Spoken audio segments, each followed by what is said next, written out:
Alright, hey folks, we're going to do some game design today. It's Tuesday lunchtime. I'm on my design lunch break. Give me a second here to check my signal, make sure that we're live. I'm going to do some fast social media postings, and then we're going to work on converting Ravnica and Strixhaven backgrounds to the 2024 format. So, just doing a mic check here real quick to make sure that I'm coming through clear and loud. Just doing a mic check here real quick. Sounds like I'm coming through clear and loud. So let me go ahead and drop that volume down there so I don't get in my own way while I'm working here. I'm going to grab the link here for social media posts. It's going to take me a moment here just to update my channel, so bear with me while I go through that process. If you're already familiar with my streams, you know you can skip ahead a minute if you're catching us after we're live to see where we're at. But if you're trapped here in space-time with me now and here, I will give you my intro. Hey, my name is Phil Kearney. I create role-playing games, I illustrate them, I publish them online, and I've been creating content for Dungeons & Dragons 5th edition on the DMsGuild since 2018. I've been a DM since 1987. I've been a Magic the Gathering enthusiast since 1994, a freelance illustrator since 1999, and when Wizards started publishing campaign settings in the D&D 5e game engine using Magic the Gathering worlds and card sets like Ravnica, Strixhaven, Theros, it was evident that their philosophy for 5e, which is certainly a good business decision, was to take those worlds and translate them into the Vancian spell slot 8 schools of magic paradigm instead of creating an entirely new magic paradigm, the 5-color mana system, which is what Magic the Gathering is known for, because that would require them to put in a lot of work and playtesting to build mechanics that revolve around the 5 colors instead of the 8 schools, and how to implement, like, say, tapping mana instead of just using spell slots. I don't blame them for this, but it was a big disappointment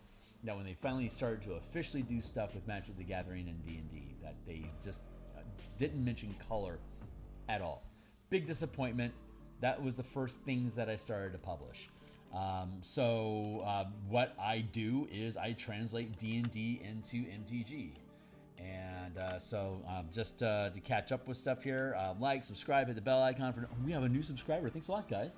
Like, subscribe, hit the bell icon for notifications of when we're live in the future. Here is a bunch of books that I've already created on the DMsGuild. Here's all the Magic the Gathering books that I've created on DMsGuild. All my stuff has free previews. So you can look through all, if you're a D&D and an MTG enthusiast. Here's the color mana list that explains how colors work, like the basic premise of each color from a D&D perspective and how each color is assigned or devoted to one or more colors. Point Warlocks translates the Warlock character class into the Magic the Gathering color system. Tap and tap burn. Now, elemental key is like the way of the four elements translated into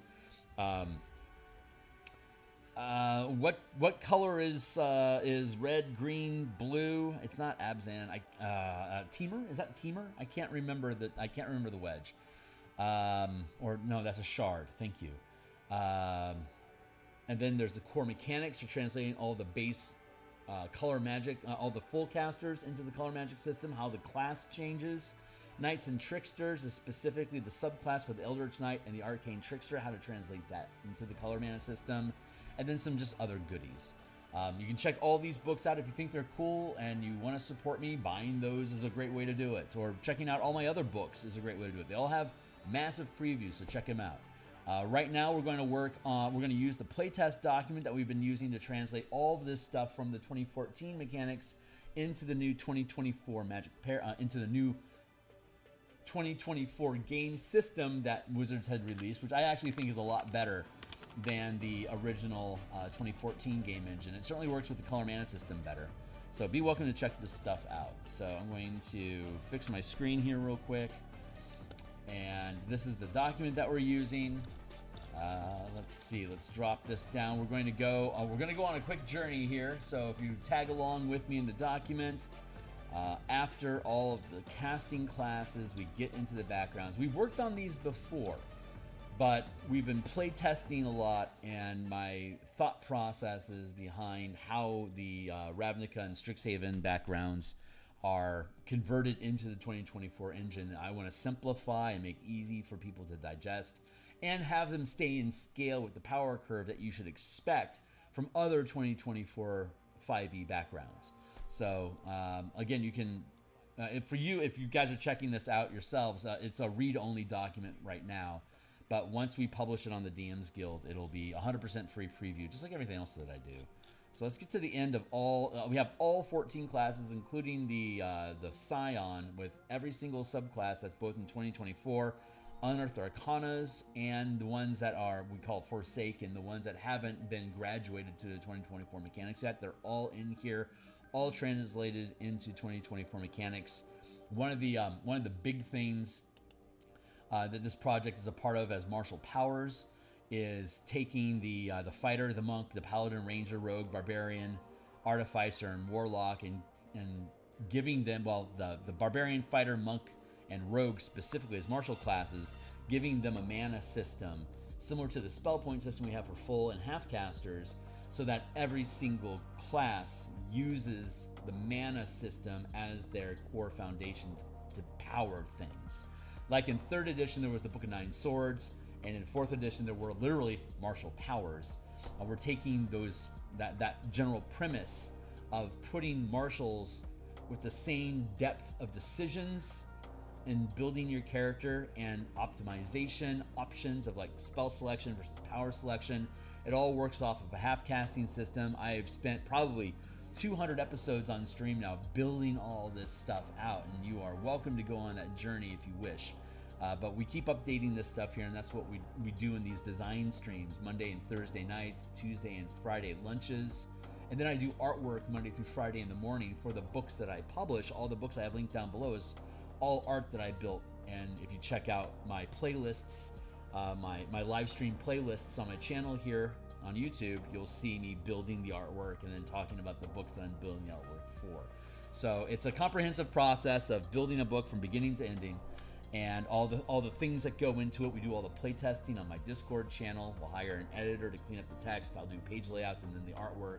And once all that's done, I publish on the DMsGuild, and then we move on to the next book. So we've got about 5 or 7 different books that are waiting for us to finish our current book that we're doing artwork for in the morning, and we'll eventually get down to it. So let's kick back. I'm gonna peel this out as a separate page. Get to the end of all this. We're like probably gonna be down like around page 240. Let's get past the wizard. Here's equipment, Theros Piety. See, we've already worked on this stuff before, but I want to go back in and make sure it's all properly reflecting what I think is appropriate for 5e24 utilizing these backgrounds. The way the original backgrounds worked is that you would have you would get a set, you get a list of bonus spells, kind of like if you had a subclass. You basically got two subclass lists of spells if you were a spellcaster. If you're a martial, you didn't get shit again, further breaking the divide. So we don't have that kind of progression of any sort in 2024, so I want to remove that default list, but use Renown. There's a Renown and Piety, which basically use the same narrative structure of assigning points to show your progress in devotion to, in Ravnica, your guild, and in Theros, it's the Piety reflects your devotion to specific gods. In Ravnica, you can have devotion to one guild, and your ranking in that guild is reflected by your renown score from basically 0 to 51 or above. And in Theros, but you can only have allegiance to one guild as a guild member. You can check out the Pacts and Patrons book that I have down below, which translates warlocks into guild mages, and all 10 of the Ravnica guilds are expressed as otherworldly patrons. That, like, if you're an Azorius guild mage, you have a warlock pact with the Azorius Senate, and then you acquire, mana and invocations and stuff like that, blah blah blah.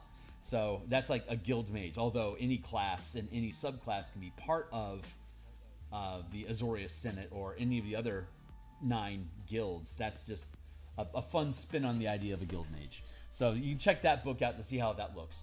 And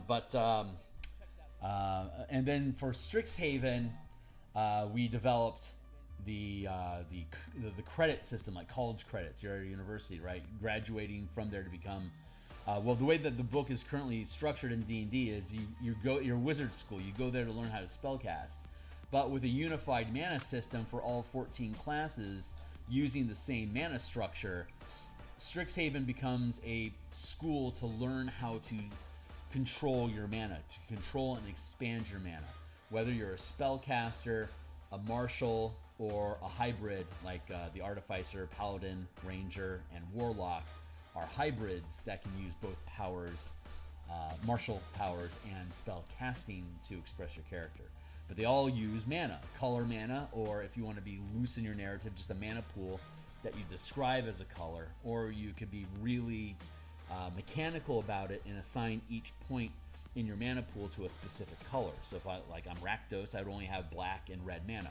So I would then have a pool with X amount of red and Y amount of black, and all the spells that I select from my spell list are either naturally devoted to black and or red, or I'm taking spells like blue spells, for instance, like Blur, and then incorporating that into my spell list and then translating it into black or red, either by researching it, or I can prepare it a different way, and we have rules for that, for spell preparation, so that you can have a list of expected, like we know what are black and red spells because of the spell list that's at the front end of that bundle that I showed. You can click that. It's a pay what you want document. It's just free to access, and you can just see how all the spells are devoted to one or more colors. So when you look at black and red spells, you're looking at Rakdos. It's like, that's a Rakdos cleric. Well, we expect him to have this set. We know he's going to have this set of spells. But if he's getting access to spells that normally aren't black or red, that's an interesting character. So you're defining these NPCs, like how powerful they are or how connected they are, by what kind of spells do they have access to, and what colors have they bent the devotion to be able to reflect the colors that they have. And then Strixhaven is college credits. As we accumulate credit in Strixhaven, we get access to more and more archives in the university, so that we can access and research spells for free to have more and more spells bend into the color format that we want. It's like Witherbloom is black and green. Well, if you go to the Witherbloom archives, in your druid, for instance, most druid spells are green anyway, not ironically. But the ones that aren't, like the white and the blue and the red ones, in the Witherbloom College, once you have enough renown, you can start accessing those spells to be just naturally the color that you want them to be. That's the basic format. So we have to rebuild these. We have to rebuild the backgrounds to reflect that change. And then in Theros, there are no backgrounds associated to the gods, but there's 15 gods. There's 5 major gods devoted to one color each, and then there's 10 minor gods that have 2 colors each. So you can create personal pantheons by, like, if I want to play a blue-green character, I could take blue and green and look at the gods that are devoted to blue and green, and then the god that's devoted to both blue and green. Like, that's a triad. If I wanted to be like, is it Abzan? That's white, black, and red. I'm not great. I'm not great with my wedges and shards. So forgive my titles. I'm really good with dualities, but not so much the triads. So, but if you wanted to have like that white, red, black mana flavor for your Theros character, then those are 3 major gods that you would have in your pantheon, and then you could have devotion to the minor gods that are a combination of white, black, and red mana. So you'd have a pantheon of 6 gods that you would follow. So as you're looking at the goals that your character wants to progress, or as you go through an adventure and your downtime, or like your as a player, you are building your character's background. Like, this adventure, I see that I progressed my white mana because I did this, this, and this. And so now I'm advancing my piety in the white pantheon, and I want to be a part of that. And as you progress with the different gods, they can grant you spells that normally wouldn't be the color that you want them to be. But since I'm focusing on white, red, and black in this instance, then like if there's a blue or a red spell that I want to have access to, if my piety is high enough in a color, I could then start requesting that spell to become available to me in that specific color. So if you just want to have like Thalia at just blue mana, then you're just going to dump all of your piety into progressing Thalia goals or expressing your character's objectives in an attitude of blue devotion. So if you can express as your own player's preparation, the DM has prep to make the game run, and then you as a player, you can have your own personal goal of how have I been acting? How can I spin that so that the narrative is that I'm advancing the goals of Thalia, and that will give me more piety with every adventure, every time I gain a level or complete a plot point, like on a milestone campaign, or every point of experience, or however it is that you're measuring your campaign's progression. As you accumulate more piety towards that god, you can have more and more of spells devoted to the color of that god that you follow, so that you become a reflection of that god in your mana pool, your values, and your actions are all working together to express that character. And that's the same attitude you can take with Ravnica as well as with Strixhaven, because they all use the same the renown, piety, credit system. It's all using the same structure as a narrative mechanic that can be quantified with point value. And then as you accumulate more points, you hit these different milestones that give you more and more stuff. So that's the idea that goes into it. So we're building out those ideas. So we're separating that mana, those free spell ideas, we're separating them from the actual background. So right now we're working on the backgrounds. Since Theros doesn't have any specific backgrounds devoted to the gods, you just have backgrounds, then we don't have to worry about that. But we do need to review and translate Ravnica and Strixhaven backgrounds so that they jive with the mechanics of the 5e2-4 game system, so that they can be incorporated into building 5e2-4 characters like normal. So that's our quest. That is our current objective. So again, I do design stuff like this Monday and Thursday nights, Tuesday and Friday lunches. I've got about 40 minutes left in my day right now to work on this. So I've already done a lot of the work. In the wrong document. Here we go. I've already done a lot of background stuff. So we're basically right now we're just going to be reviewing Ravnica backgrounds and making sure that they're where they're at. And I know I need to look at renown separately. So we're going to try to breaking this stuff apart. So origin feat, you choose one. Tools, you get one. Skill proficiencies, you get two. And then you get ability score increases. So your ability bonuses, we've just arbitrarily set what seems to jive with it, but you can always override that. Like if I want to play an Azorius, like an Azorius fighter, I'm not maybe particularly interested in intelligence and wisdom, so I can just override. But generally, from an NPC perspective, when I bump into Azorius, I can expect them to have higher intelligence and wisdom than that. Like that's what they're generally leaning into. Your players are always playing the lunatic fringe or the odd ducks or special characters that are associated with the guild but don't necessarily reflect a stereotypical guild mage or guild member. You are your own creature and you bound yourself to Azorius for reasons, player reasons. So, but that jives in general. We had a list of bonus spells that we were opting into, but we know that doesn't work anymore. So what I need to do is drop this out of the way. We have the in the Ravnica Guildmaster's Guide to Ravnica, they have the different breaking points for piety, which we've retained. We've changed the progression a little bit, so it works on the 5-tier structure: 1st, 5th, 9th, 13th, and 17th level. That coincides with the proficiency bonuses that you gain, and specifically for martial and half-casters, those are also your level breaks for getting access to higher levels of power or greater ranks of higher levels of spells or higher ranks of power.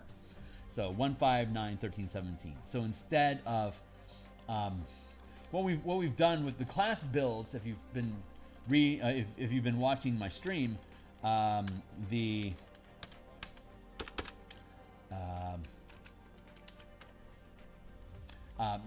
amount of spells or powers that every player character gets is 23. Basically, you get 23 spells or powers over the course of 20 levels, and your subclass gives you 10 spells or powers, like in the case of the ranger, a mix of spells and powers.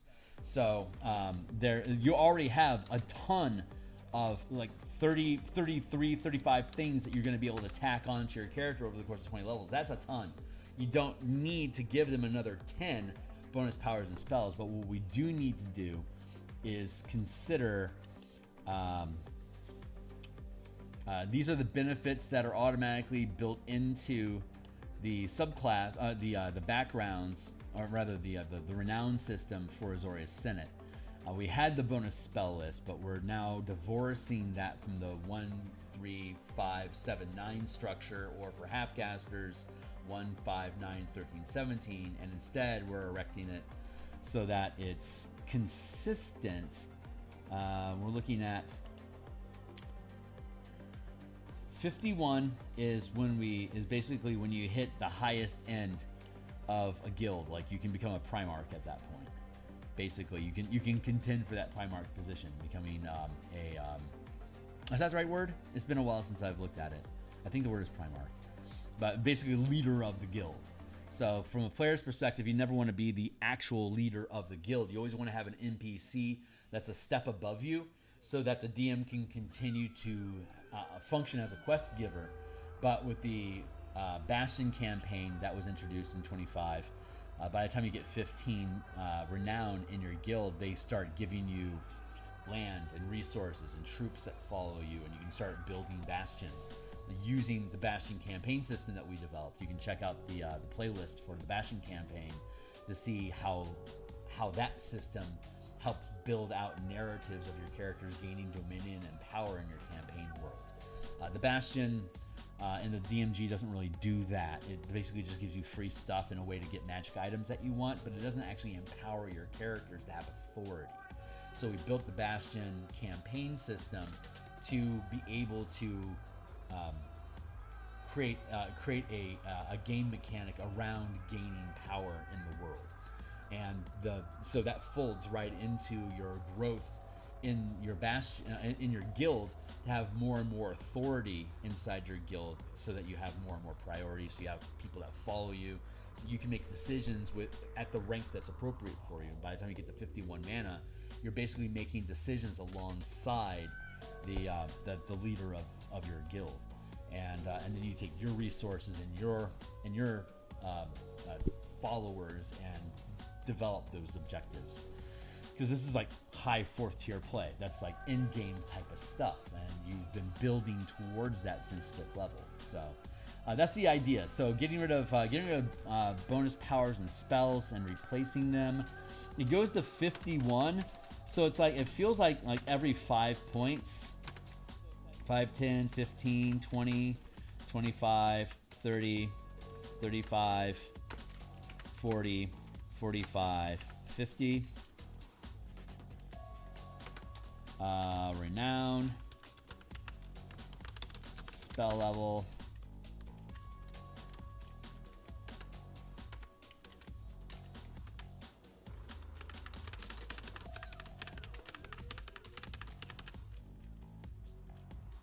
one, 2, 3, 4, 5, 6, 7, 8, 9. And there is technically, in the mana system that we use, at 19th level you get access to a 10th level spell slot, and the only spell in the game that's 10th level is Wish. And all of the full casters have a means of accessing a form of Wish, kind of like how the Cleric has Miracle. It's essentially Wish. It's a 20th level Wish. The Warlock can beseech their patron, kind of as a wish. Wizard can just flat out just cast Wish. We get Bard, a word of shaping. Scions can create reality, and the sorcerer can basically use their blood lineage to reshape reality around them as well. So all the full casters, druids, can create a grove or a biome. They can reshape a biome with Wish, or beseech spirits. So all the full casters have a way of their class narrative at 19th level getting access to that Wish spell to be able to basically borrow through spell lists. Shift my seat. So the idea then is that at these breaking points, we start gaining guild benefits, and then at these different renown levels, let's see, it would be guild spells.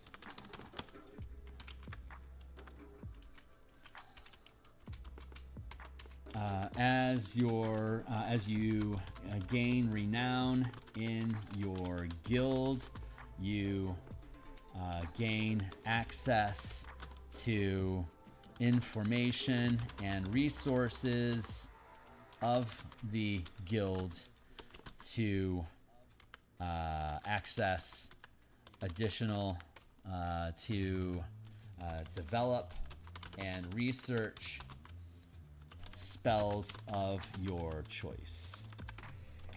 When you gain the listed number of renown, you gain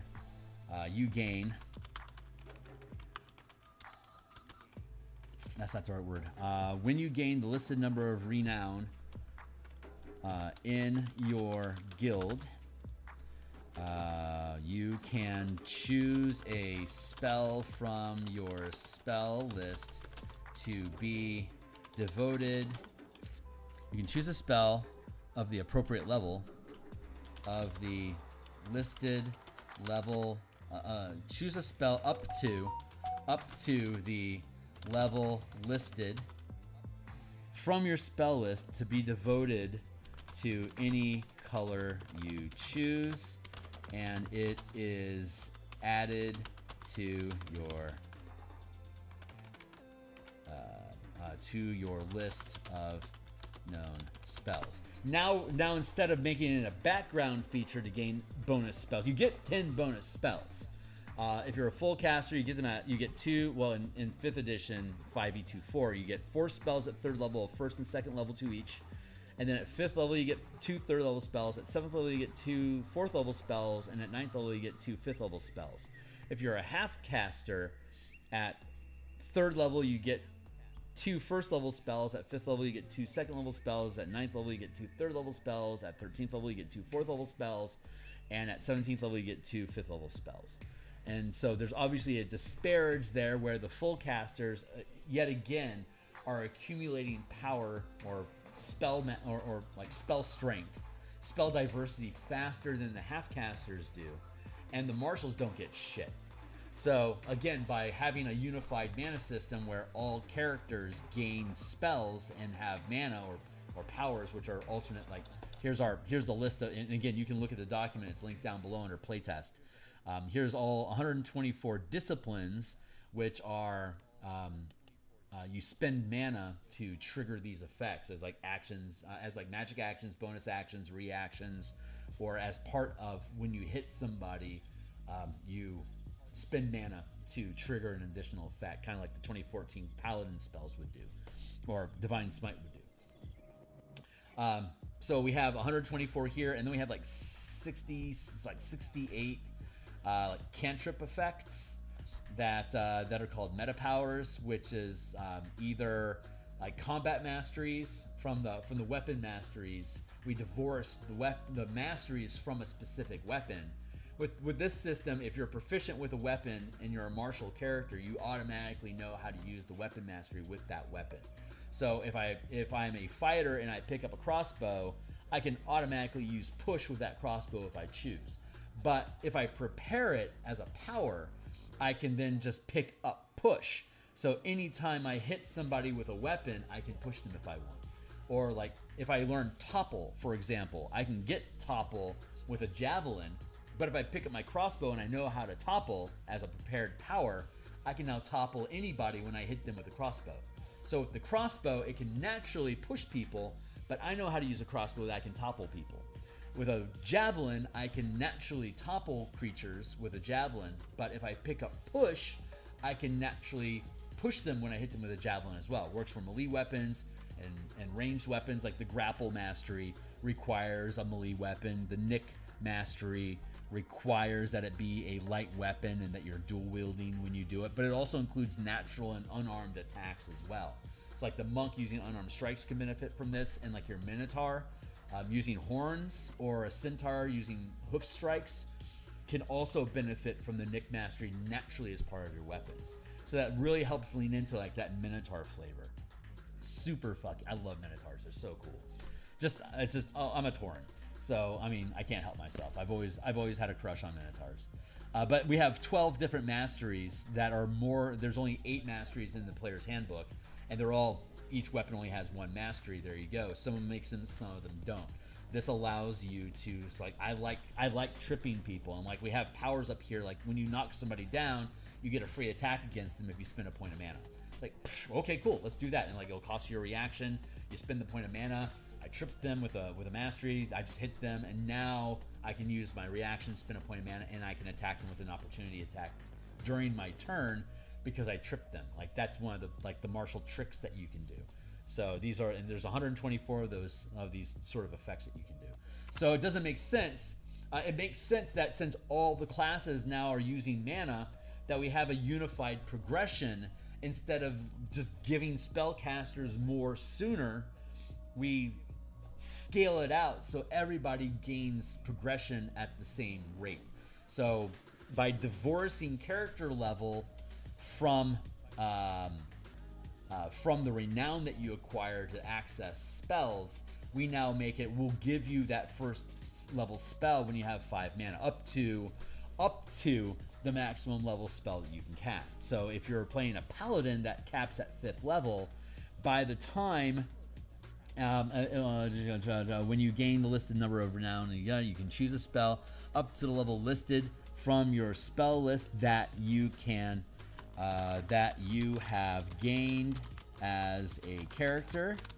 There. So like, for example, if my 7th level paladin somehow has accumulated 25 renown, I'm still limited as a 7th level paladin to 2nd level spells. But at 25 renown, I've gotten 5 of them.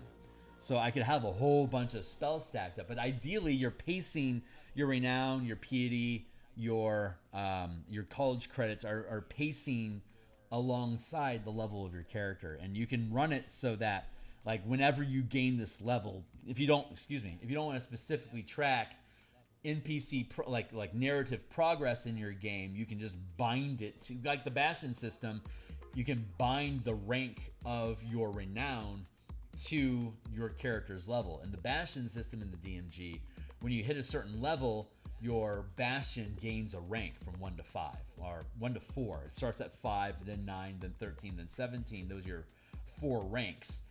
We break it down to 5 ranks because of 5 levels, 1 to 5, 1st, 5th, 9th, 13th, and 17th. So when you're 1st level, you have 1st rank renown. When you're 5th level, you have 2nd rank renown. You can either have point values that are accumulating, or you can just have the renown automatically given to your characters as they gain levels. So if I'm 9th level, at 3rd level, at 1st level, I've got 3 renown.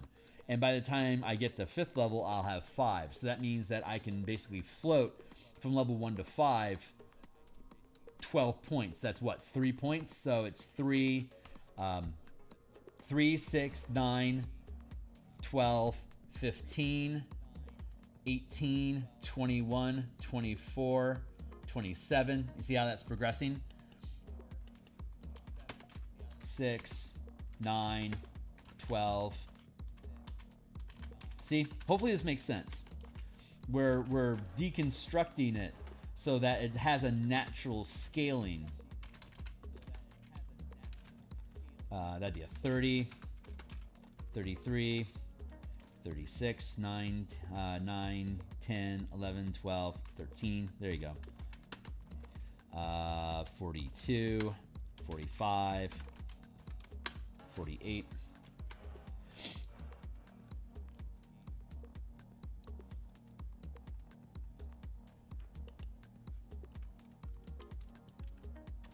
One, 2, 3, 4, 5, 6, 7. Oh, no, that's not right.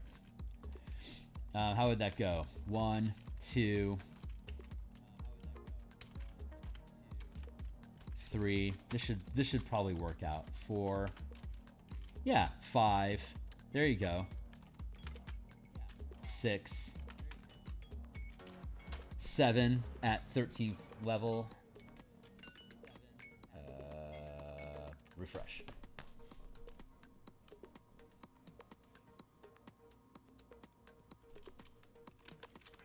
Eight. Oh yeah, there we go. 9. Yeah, that does pan out. 1, 2, 3, 4, 5, 6, 5, 6, 7, 8, 9. I love that. Okay, cool. Bonus power spell.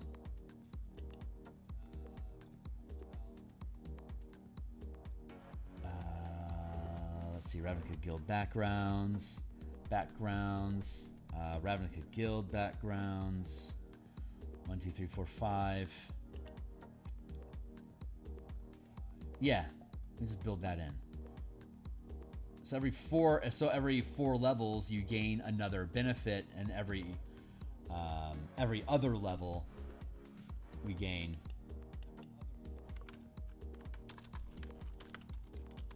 third.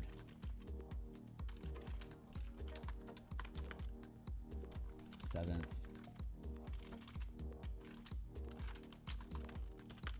11th. 15th.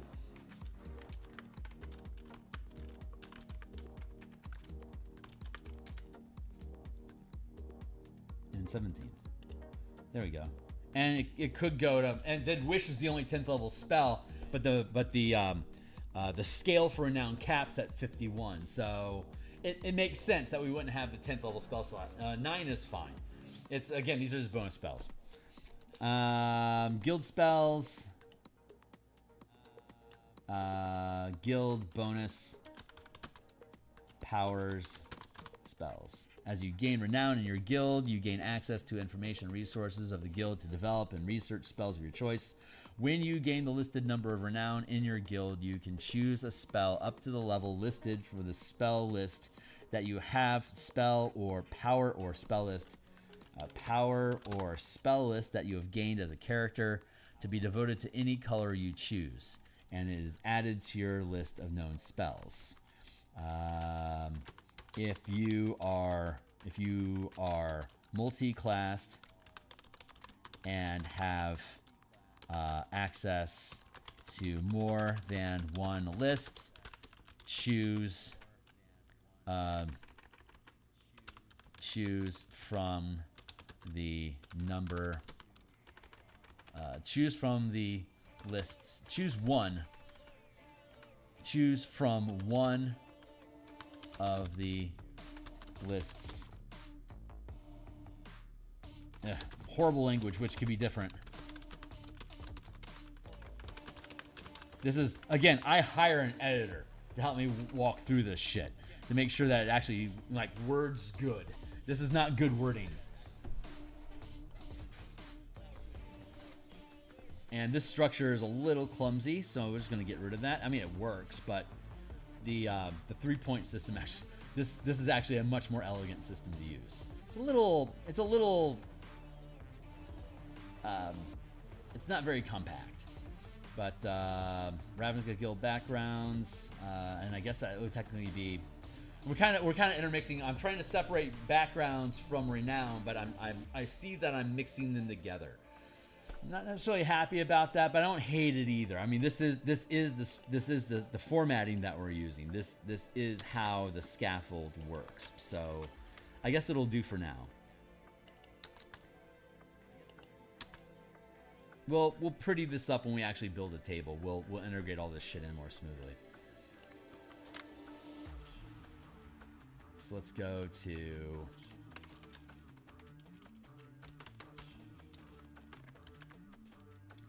the power, renown,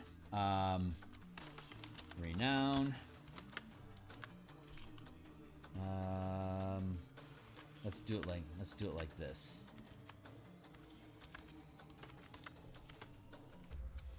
In addition to the basic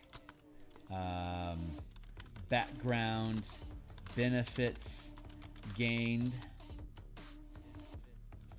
You also accumulate renown with your guild. When you reach different renown totals, you gain additional benefits as listed with each guild background.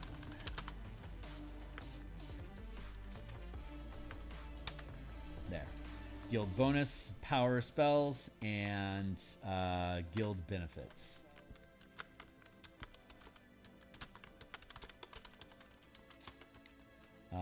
As you reach each new rank in your guild, you gain additional benefits as described in the Guildmaster's Guide to Ravnica, which we may very well update and restate here for redundancy convenience. But that's just our notes here for now. For the meantime, just refer in the meantime, convenience. In the meantime, refer to the book. Again, horrible. I wouldn't actually ever write this in an actual published document. You can see the quality of work that I produced in the links down below. This is just us doing play testing. This is us just developing ideas to then flesh out later on once they prove themselves to actually build into the book. So we got that scaffold there. We're going to let that sit. Boros Legion. Ability powers. Yeah, let's skip that. Let's go to Boros Legion. Strength and Charisma.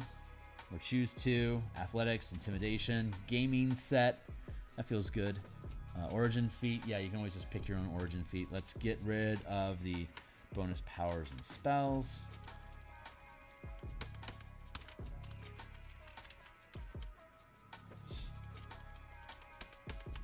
I guess I could add like examples of what would be appropriate.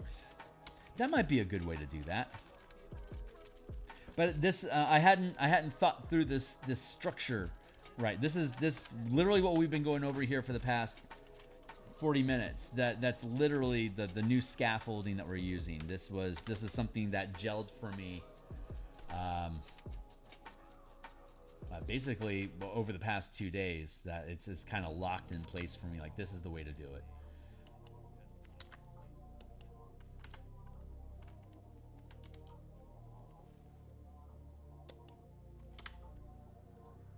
That feels good.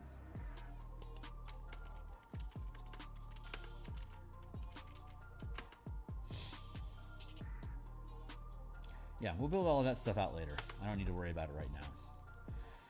I just want to stick to the punchy shit while we have you on screen here with us. You know what? Maybe. Yeah, that might not be a bad idea. I won't have time for it today because we're almost out of time. But when we're back on the next time we're going to be doing this, a stream like this is going to be Thursday night. I should have. Assuming I don't think I'm going to be doing anything for July 4th. It's July 4th weekend here in America, so it's going to be a holiday on Friday. So I will not be streaming on Friday like I usually do. I suspect my schedule is going to get scuttled. So in anticipation of that, I will.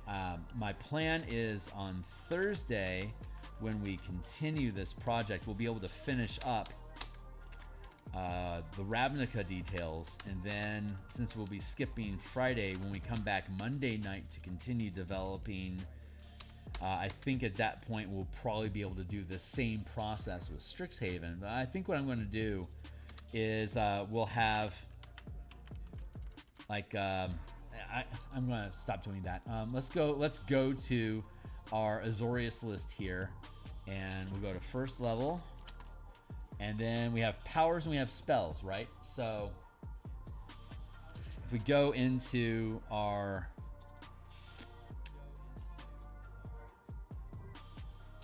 like for example, let's go look at our list of powers, and then I'm going to come over here. Nope,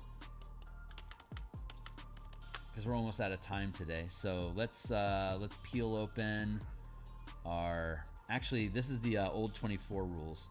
I want to use the updated. I want to use the new shit. So let's grab the 2024 color mana spell list. I haven't published this yet. It'll probably be the first thing that I do publish, but it has the updated list of spells that are in the player's handbook.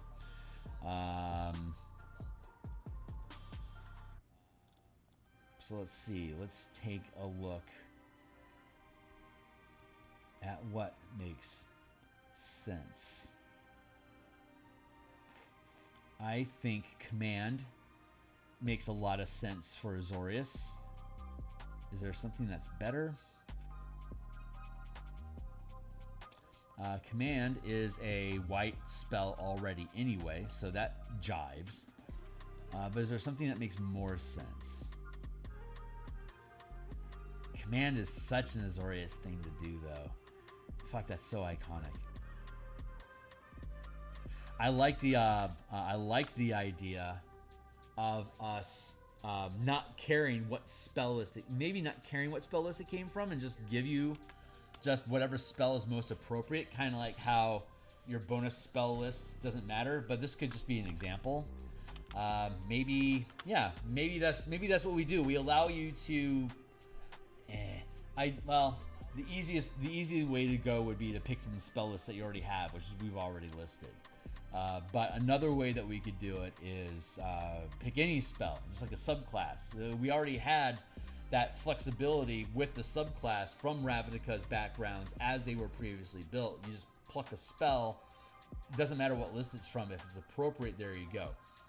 So maybe we do that instead, and we just build in defaults for it. So bonus power,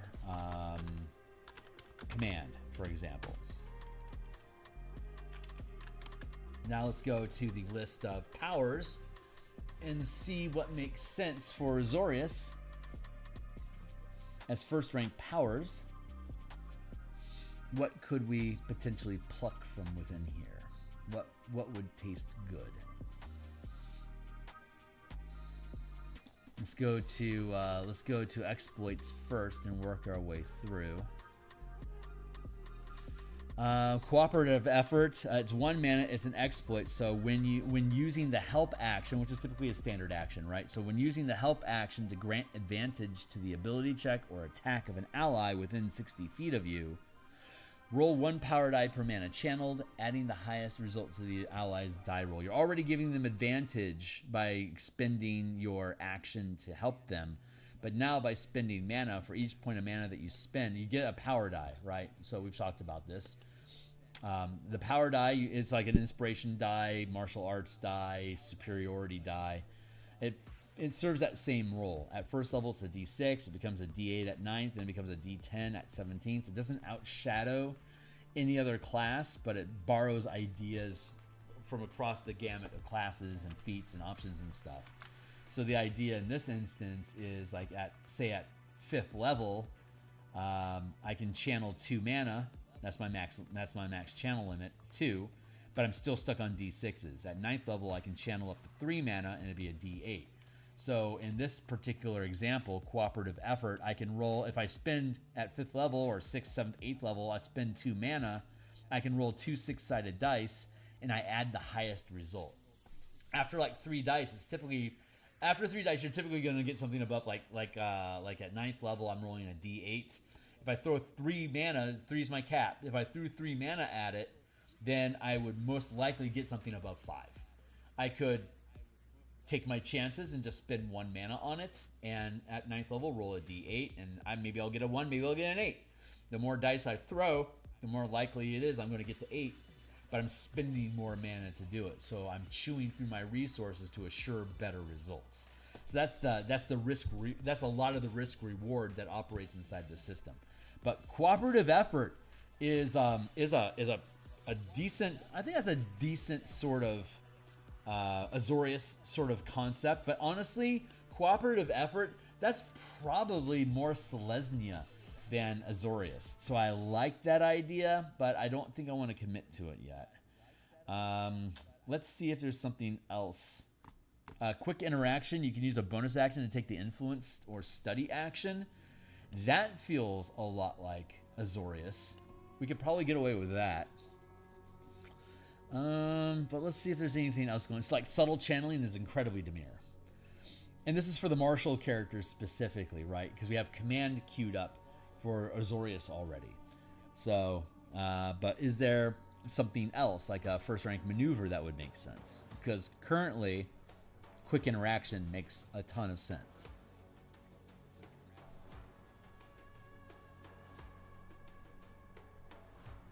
Coordinated attack, that's a very Boros thing to do. So is coordinated dash.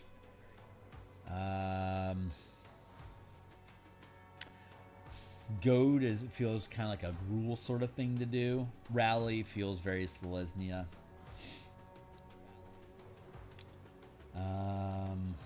Looking at strike powers, reactions, bait and switch, controlled fall, deflection, downtrodden, feint, interpose, reposition, strike powers, disarm, distracting, flaming, freezing, goading, grappling, martial, psionic, repositioning. And again, this whole document is available for you guys if you just want to check the playtest doc down below. It's read only for now, but it'll eventually be on the DMsGuild and you can read the whole thing for free. Yeah, no, none of those strikes are jumping out at me as the right pick. Adaptive resistance, aquatic anatomy, like that would be a good Simic. A lot of these things feel good for Simic.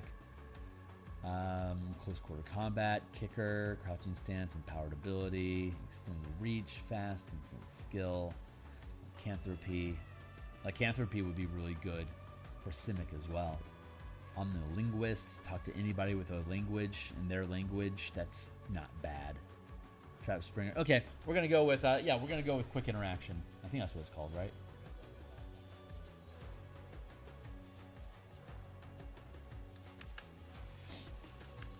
Quick interaction.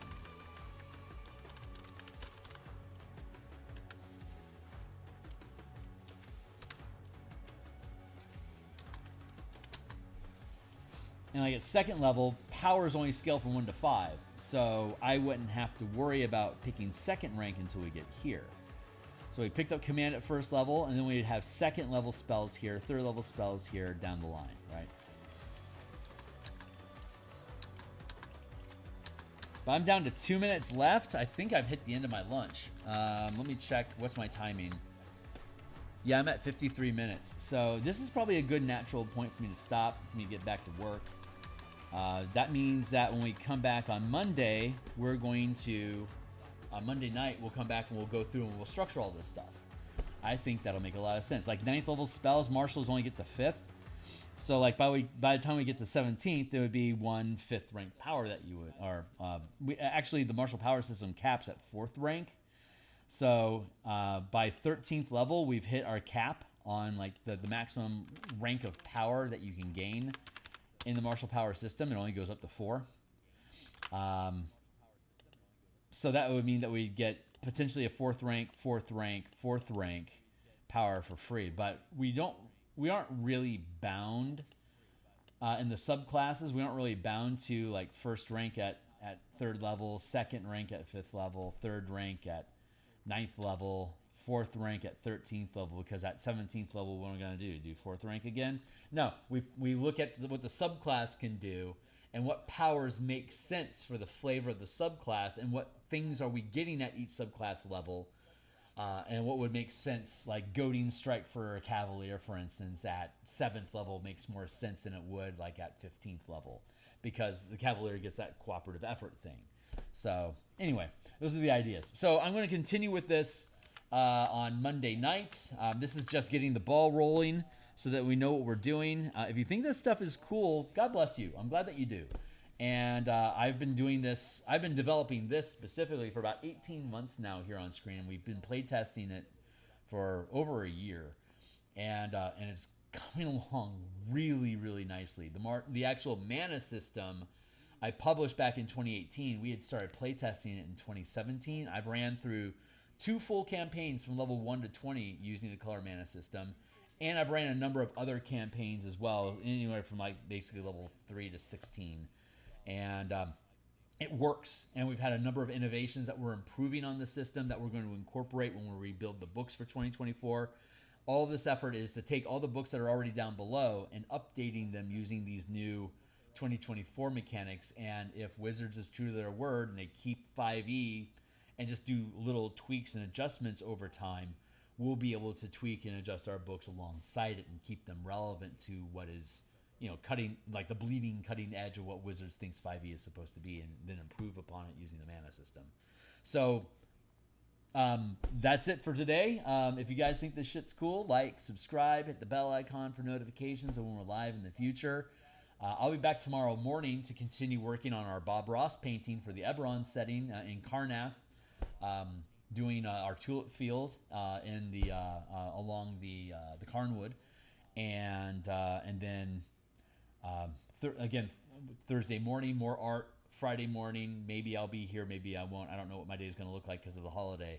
But Thursday night we should be back, and we'll probably have like a good 2 or 3 hour block of time that we'll be able to work through this with Ravnica specifically. Now that we have a format that we like, this looks like it's going to work. So we can duplicate this for Strixhaven, and we can duplicate it for Theros as well. And I Theros gods, I'm weak. I'm going to need to study up on my Theros gods. So that's going to take a little bit of time, but that's where we're at in the process. That's what we're going through. If you think this stuff is cool, like, subscribe, bell icon, notifications.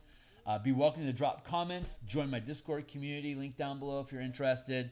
If you found me through social media, follow me there so you can get notifications when we're live. And that's my lunch. So I'll see you guys Thursday night. Thanks a lot. Appreciate you guys being around. Cheers.